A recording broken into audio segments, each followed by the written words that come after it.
नमस्कार विद्यार्थी मित्रांनो, करंट म्हणजे काय, व्होल्टेज म्हणजे काय आणि रेजिस्टन्स म्हणजे काय या तिन्ही गोष्टींवरती आपण मागच्या लेक्चरमध्ये चर्चा केली. तर करंट म्हणजे काय आहे, इलेक्ट्रॉन हे कंडक्टर मधून का पळतात, रेजिस्टन्स म्हणजे काय, व्होल्टेज म्हणजे काय, त्यांच्यामध्ये रिलेशन काय आहे, म्हणजे व्होल्टेज वाढला तर करंट वाढतो, रेजिस्टन्स कमी झाला तर करंट हा वाढतो, रेजिस्टन्स कमी झाला तर करंट हा कमी होतो का वाढतो, या सगळ्या गोष्टी आपण बघितल्या.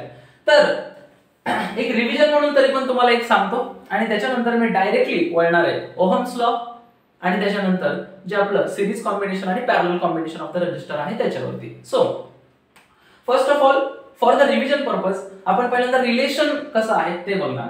तर सगळ्यात पहिल्यांदा मला सांगा, करंट आपण आय ने डिनोट करतो, बरोबर आहे. करंट आपण आय ने डिनोट करतो. I is directly proportional to the voltage. I हा डायरेक्टली प्रोपोर्शनली व्होल्टेजला आहे. म्हणजे काय रे, व्होल्टेज जर वाढलं तर करंट पण वाढणार आहे, बरोबर आहे. व्होल्टेज जर कमी झालं तर करंट पण काय होणार आहे, कमी होणार आहे. This is the relation between voltage and current. After that the relation between the resistance and current. Resistance जर वाढला तर करंट काय होणार आहे, कमी. म्हणजे इथं काय आहे रे, काय आहे, कसलं रिलेशन आहे, कसलं रिलेशन आहे, इनव्हर्सली प्रोपोर्शनल रिलेशन आहे, बरोबर आहे का. रेजिस्टन्स वाढला करंट काय होणार, कमी.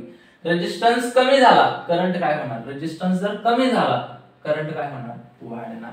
हे रिलेशन आठवतंय, सांगितलं होतं, आठवतंय. चला, तर मग याच बेसिस वरती आज आपण एका लॉ वरती चर्चा करणार आहे. Ohms law. ओहम्स लॉ काय आहे, एक्झाम मध्ये याच्यावरती क्वेश्चन विचारले जातात. ओहम्स लॉ काय आहे नक्की, किंवा याचा यूज कसा करायचा हे पण मी तुम्हाला सांगणार आहे. चला, तर इथलंच एक जे काही रिलेशन आहे आपलं ते मी उचलतो आणि इथे लिहितो. तर तुम्ही सगळेजण म्हणता करंट हा प्रोपोर्शनल आहे व्होल्टेजला, डायरेक्टली प्रोपोर्शनल आहे व्होल्टेजला. तर बघा कसं आहे, मी म्हणतो की व्होल्टेज जर वाढवलं तर करंट वाढेल का, येस ऑफकोर्स. व्होल्टेज जर मी वाढवलं तर करंट काय होणार आहे, वाढणार आहे. मग मला जर हे प्रोपोर्शनॅलिटी जे काही साइन आहे ते प्रोपोर्शनॅलिटी साइन जर मला हटवायचं असेल तर मला काय करावं लागेल, तिथे कॉन्स्टंट घ्यावं लागेल, बरोबर. मग मी एक प्रोपोर्शनॅलिटी कॉन्स्टंट घेतो आणि असं लिहितो, मान्य आहे का. V is equal to K I. हा के काय घेतला, मी एक कॉन्स्टंट घेतला कारण मला हे प्रोपोर्शनॅलिटी साइन काय करायचं होतं, कट करायचं होतं. आता इथं या जर इक्वेशनचा मी थोडा विचार केला तर V is equal to K I असं मला दिसतंय. मग V ची व्हॅल्यू, फॉर एक्झाम्पल V ची व्हॅल्यू जर मी 50 ठेवली, V ची व्हॅल्यू मी 50 ठेवली, V is equal to K I. V ची व्हॅल्यू मी जर 50 ठेवली, K ची व्हॅल्यू काहीतरी आहे, I ची व्हॅल्यू मी 5 ठेवतो. जर मी I ची व्हॅल्यू 5 ठेवली तर K ची व्हॅल्यू किती येणार आहे, 10. मी I ची व्हॅल्यू 10 केली, K ची व्हॅल्यू किती येणार आहे, 5. म्हणजे मला म्हणायचं हे आहे, मी जर I ची व्हॅल्यू वाढवत चाललो तर K ची व्हॅल्यू कमी होणार आहे. मी I ची व्हॅल्यू कमी केली तर K ची व्हॅल्यू वाढणार आहे. I काय आहे, करंट. म्हणजे हा असा फॅक्टर आहे, मी जर करंट वाढवला तर हा कमी होतोय, मी करंट कमी केला तर हा वाढतोय. म्हणजे हा याला काय आहे, इनव्हर्सली प्रोपोर्शनल. के हा आय ला काय आहे, इनव्हर्सली प्रोपोर्शनल. मला काय म्हणायचं कळतंय का. मग या केस मध्ये तुम्हाला इनव्हर्सली प्रोपोर्शनल आय सोबत इनव्हर्सली प्रोपोर्शनल कोण दिसतंय, आय सोबत इनव्हर्सली प्रोपोर्शनल आर दिसतोय. म्हणजे करंट वाढला तर हा फॅक्टर कमी होतोय, करंट कमी झाला तर हा फॅक्टर वाढतोय. म्हणजे हा जो काही मी कॉन्स्टंट के घेतलेला आहे तो कॉन्स्टंट के हा रेजिस्टन्स सारखा बिहेव करतोय, बरोबर आहे का. के हा कोणासारखा बिहेव करायला लागला, रेजिस्टन्स सारखा बिहेव करायला लागला. म्हणून मी के च्या जागी काय लिहू शकतो, आर लिहू शकतो. के च्या जागी काय लिहू शकतो, आर लिहू शकतो. आणि फायनली मला एक इक्वेशन भेटतं, V is equal to R I. त्यालाच मी असंही लिहू शकतो, V is equal to I R. And this is the Ohm's law. यालाच आपण ओहम्स लॉ म्हणतो. त्यात काय अवघड आहे, एवढंच तर आहे. V is equal to I R. This is the Ohm's law. V म्हणजे काय, व्होल्टेज. I म्हणजे काय, करंट. R म्हणजे काय, रेजिस्टन्स. मग एक्झाम मध्ये प्रश्न कसा विचारला जातोय, एक्झाम मध्ये असा प्रश्न विचारला जातोय, हे आपलं सर्किट आहे, याच्यामध्ये हा रेजिस्टन्स आहे,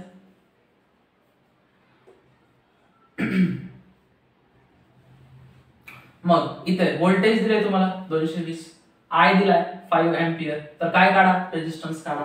चला, मी इथे व्होल्टेज लिहितो, V ची व्हॅल्यू 220 आहे, I ची व्हॅल्यू 5 आहे, आर ची व्हॅल्यू किती आहे तेच तर काढायचं ना सर. मग 220/5 इज इक्वल टू आर किती 44 येईल I think. So this is the value of R. असा याचा उपयोग आहे. ओहमचा जो लॉ आहे त्याचा एवढा असा उपयोग आहे की तुम्हाला जर एखाद्या सर्किट मधला रेजिस्टन्स आणि करंट दिलाय तर तुम्ही व्होल्टेज काढू शकता. व्होल्टेज आणि करंट दिलाय तर तुम्ही रेजिस्टन्स काढू शकता. रेजिस्टन्स आणि व्होल्टेज दिले तर तुम्ही काय काढू शकता करंट काढू शकता. This is the use of Ohm's law. हा ओहम्स लॉ आहे आणि याच्यावरती एक्झाम मध्ये क्वेश्चन विचारले जातात.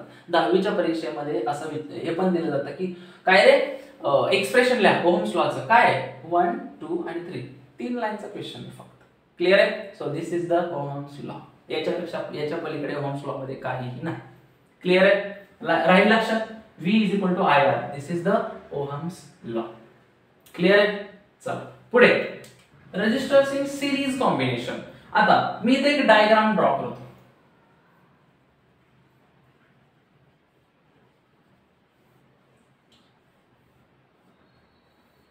अशी एक मी डायग्राम ड्रॉ केली. याला मी R1 म्हणतो, याला मी R2 म्हणतो आणि याला मी R3 म्हणतो. आता हे रेजिस्टन्स आहेत. याला मी R1 म्हणले, याला मी R2 म्हणले आणि याला मी R3 म्हणले. म्हणजे याला मी R1 म्हणले, R2 म्हणले म्हणजे नक्कीच R1 ची व्हॅल्यू R2 पेक्षा वेगळी आहे, R2 ची व्हॅल्यू ही R3 पेक्षा वेगळी आहे. म्हणून तर मी त्याला वेगवेगळं रिप्रेझेंटेशन केलं. जर R1 R2 आणि R3 हे सेमच असते तर मी सगळ्यांनाच R1 R1 R1 R2 R2 R2 किंवा R3 R3 नाव दिलं असतं. R1 R2 R3 असं मी वेगवेगळं नाव दिलंय. याचा अर्थ काय याचा रेजिस्टन्स वेगळा आहे, याचा रेजिस्टन्स वेगळा आहे आणि याचा रेजिस्टन्स वेगळा आहे. मग या सर्किट मध्ये हे तीनही रेजिस्टन्स मिळून एक टोटल रेजिस्टन्स क्रिएट करतायत. याचा रेजिस्टन्स वेगळा आहे, याचा रेजिस्टन्स वेगळा आहे आणि याचा रेजिस्टन्स वेगळा आहे. तिघही मिळून काहीतरी रेजिस्टन्स क्रिएट करत असतील तर तो काय असेल हे आपल्याला काढायचं आहे. बरोबर. चला मग या केस मध्ये कसं आहे ओहम्स लॉ काय एकदा सांगता V is equal to IR. Good. V is equal to IR. This is the Ohm's law. हा ओहम्सचा लॉ आहे. आता या केस मध्ये जर मी बघितलं इकडून करंट चाललाय, इकडून करंट यायला लागलाय. बरोबर. जर मी म्हणतो करंट चाललाय, इलेक्ट्रॉन फ्लो होत आहेत, इलेक्ट्रॉन फ्लो इकडून होत आहेत ऍक्च्युअली, तर मी म्हणतो की इकडून 100 इलेक्ट्रॉन आले, याचा काहीतरी रेजिस्टन्स होता. पुढं फक्त 70 इलेक्ट्रॉन आले, मग परत पुढं फक्त 40 इलेक्ट्रॉन आले, मग पुढं फक्त 30 इलेक्ट्रॉन आले. म्हणजे प्रत्येकाचा रेजिस्टन्स काहीतरी ठरलेला आहे. म्हणजे या रेजिस्टन्स कडे इकडे 100-70 काहीतरी पोटेन्शियल डिफरन्स आहे, 70-40 काहीतरी पोटेन्शियल डिफरन्स आहे. डिफरन्स आहे ना, पोटेन्शियल मध्ये डिफरन्स आहे. इकडे 40-30 काहीतरी पोटेन्शियल डिफरन्स आहे. म्हणजे प्रत्येक रेजिस्टन्स जो काही रजिस्टर आहे आपल्याला त्या प्रत्येक रजिस्टरला वेगवेगळा पोटेन्शियल डिफरन्स मिळायला लागला. भलेही मी इथं 220 लावलाय व्होल्टेज, पण तरी पण हे प्रत्येकासाठी व्होल्टेज कसं आहे वेगळं आहे. प्रत्येकासाठी व्होल्टेज कसं आहे वेगळं आहे. कळतंय का. कारण इथून इलेक्ट्रॉन थोडेच गेले, इथून वेगळेच गेले, इथून वेगळेच गेले. म्हणजे प्रत्येक रेजिस्टरसाठी पोटेन्शियल डिफरन्स, प्रत्येक रेजिस्टरसाठी व्होल्टेज वेगवेगळे आहे. आणि करंट हा काहीतरी इकडून करंट फ्लो झाला होता, हा करंट कसा आहे कॉन्स्टंट. म्हणजे मला म्हणायचं हे आहे की ज्यावेळेस आपण रेजिस्टर हे एका सिरीज मध्ये लावतो त्यावेळी त्या सर्किट मध्ये व्होल्टेज व्होल्टेज व्होल्टेज आणि करंट या दोन गोष्टी, करंट असतो कॉन्स्टंट, करंट असतो कॉन्स्टंट. लक्षात ठेवा सिरीज कॉम्बिनेशन मध्ये करंट असतो कॉन्स्टंट आणि व्होल्टेज व्हॅरी करते. इथं वेगळे, इथं वेगळे, इथं वेगळे. व्होल्टेज काय करते व्हॅरी करते. करंट काय आहे कॉन्स्टंट आहे. कशामध्ये सिरीज मध्ये. लक्षात ठेवा सिरीज मध्ये करंट कॉन्स्टंट. पुढे मग आता I काय आहे कॉन्स्टंट, व्हेरिएबल काय आहे V. V काय व्होल्टेज काय व्हेरिएबल. मग मला टोटल व्होल्टेज जर मला कॅल्क्युलेट करायचंय तर मी कसा म्हणेल, मी इथं म्हणतो V1, इथं म्हणतो V2, इथे म्हणतो V3. मग मी असं म्हणाल ना Vs is equal to V1 plus V2 plus V3. मान्य आहे का. चला मग V म्हणजे काय असतं, V म्हणजे काय असतं, V is equal to IR असतं. V म्हणजे IR. V च्या जागी मी IR लिहू शकतो का 100% लिहू शकतो. मग V is equal to IR is equal to V1 is equal to I R3 plus V2 is equal to I R2 plus V3 is equal to I R1 म्हणू शकतो. गुड. आता मला इथं I दिसतंय, R दिसतंय, इथे I सगळीकडे I कसं आहे सेम. मी I काय करतो common R3 plus R2 plus R1. I काय होईल कॅन्सल. मग RS इज इक्वल टू मी असं लिहितो R1 plus R2 plus R3. This is the resistance in series. हा काय आहे रेजिस्टन्स इन सिरीज म्हणजे हे जे टोटल सर्किट आहे याच्यामध्ये टोटल रेजिस्टन्स किती तयार झाला तर तो जर काढायचा असेल तर R1 plus R2 plus R3 एवढा रेजिस्टन्स क्रिएट झाला. म्हणजे कसं फॉर एक्झाम्पल मी तुम्हाला सांगतो. इथे मला R1 R2 आणि R3 याची व्हॅल्यू दिली. कशाची व्हॅल्यू दिली R1 R2 आणि R3 याची व्हॅल्यू दिली. याची व्हॅल्यू दिली 5, याची दिली 10 आणि याची दिली 20 समजा. ठीक आहे. मग इथे व्होल्टेज आहे, मला रेजिस्टन्स पण दिलाय. मग मी काय काढू शकतो करंट काढू शकतो. मग मी घेतलं V is equal to IR. बरोबर. मग व्होल्टेज किती आहे 220. गुड. I करंट किती आहे सर करंट तर काढायचा आहे ना. गुड. I इनटू R ची व्हॅल्यू मला लिहायची रेजिस्टन्स लिहायचा आहे. पण आता या टोटल सर्किट मध्ये किती रेजिस्टन्स आहेत 3 किती रजिस्टर आहेत 3 रजिस्टर आहेत. मग आता R ची व्हॅल्यू लिहायची काय याची लिहायची काय याची लिहायची काय याची लिहायची काय लिहायचं कंबाईन इफेक्ट लिहायचा. मग कंबाईन इफेक्ट लिहिण्यासाठी पहिल्यांदा मला बघावं लागेल की ते जे काही रजिस्टर आहेत ते सिरीज मध्ये आहेत की पॅरलल मध्ये. मग मी बघितलं मला रजिस्टर कसे दिसले सिरीज मध्ये दिसले. मग सिरीज मध्ये असेल तर मी काय करतो सरळ R1 plus R2 plus R3. मग करतो मी 5 आणि 10 अधिक 5 15 15 आणि 20 35. मग मी लिहिलं 35. मान्य आहे का. ओके. चला मग 220 upon 35 is equal to I. मी जर 5 ने भाग दिला तर काय येईल 44 येईल. आय थिंक इथे येईल 6 7 सक 42 43 44 2 7 2 14 7 त्रिक 21 लिहून टाकतो.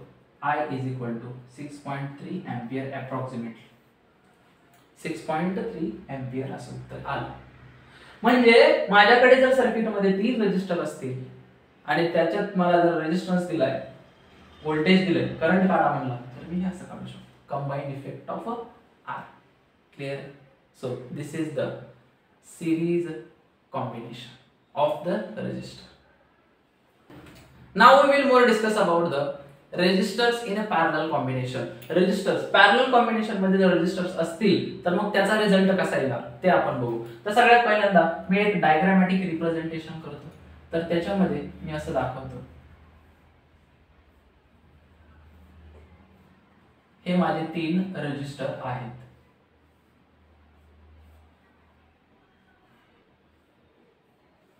याला कॉमन एक पोटेन्शियल डिफरन्स लावलाय म्हणजेच व्होल्टेज. परत मी लिहितो 220 व्होल्ट.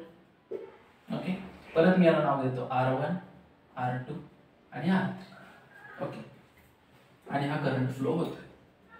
आता या केस मध्ये इथून ज्यावेळेस करंट जाणार आहे त्यावेळेस तो करंट हा या तिन्ही वायर मध्ये कॉमन इक्वल डिवाइड होणार आहे.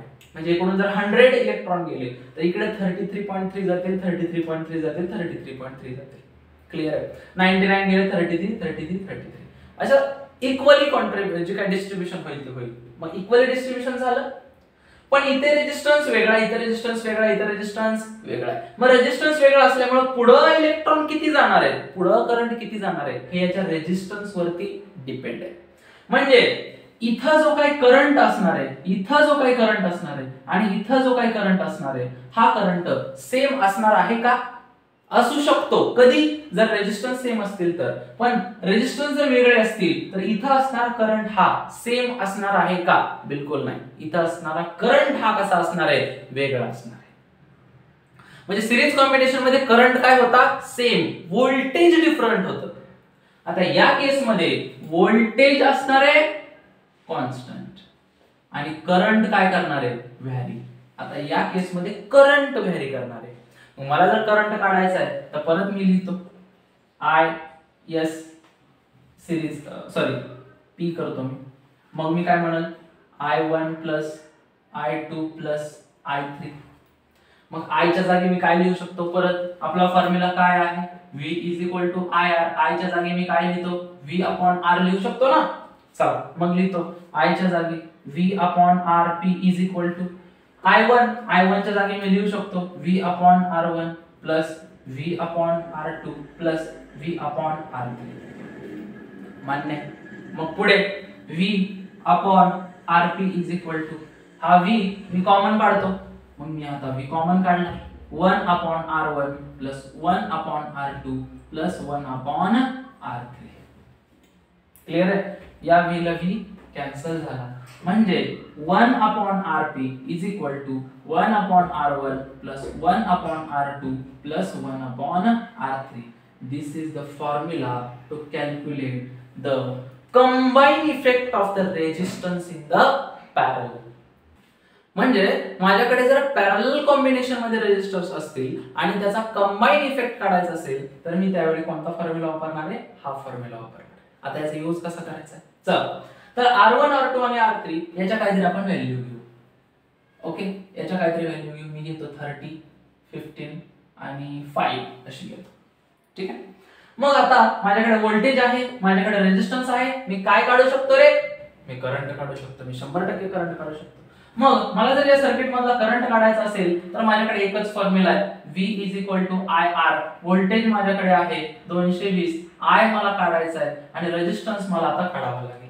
मग आता रेजिस्टन्स जर मला काढायचं असेल तर R च्या व्हॅल्यू माझ्याकडे 1 2 3 आहेत. कोणती व्हॅल्यू पुट करायची, सर कोणतीच व्हॅल्यू पुट नाही करायची. काय काढायचा, combine effect of the resistor काढायचा. मग कंबाईन इफेक्ट मला काढायचं असेल तर हे पॅरलल मध्ये आहेत, मग पॅरलल मध्ये असतील तर मला हा फॉर्म्युला वापरावा लागेल. मग मी लिहितो 1 upon RP is equal to 1 upon R1 किती आहे 30, 1 अपॉन R2 किती आहे 15, 1 अपॉन R3 किती आहे 5.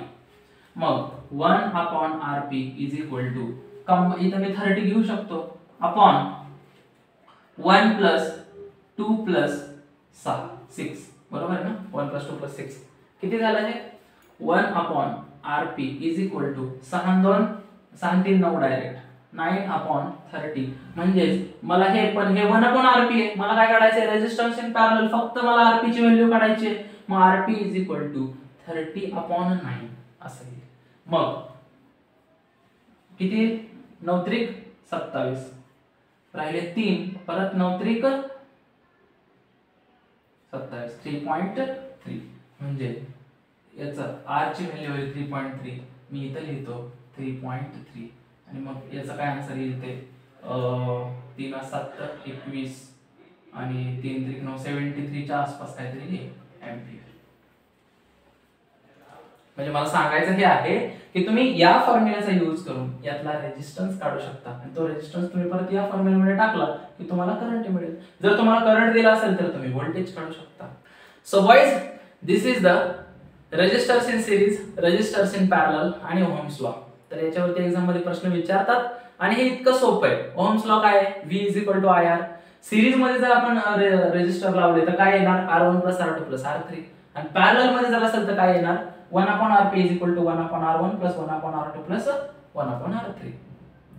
तर अशाच इन्फॉर्मेटिव्ह व्हिडिओज साठी आपल्या चॅनलला सबस्क्राईब करा आणि जर काय डाऊट असेल तर तुम्ही कमेंट करा, त्याच्यावरती मी नवीन व्हिडिओ अपलोड करतो.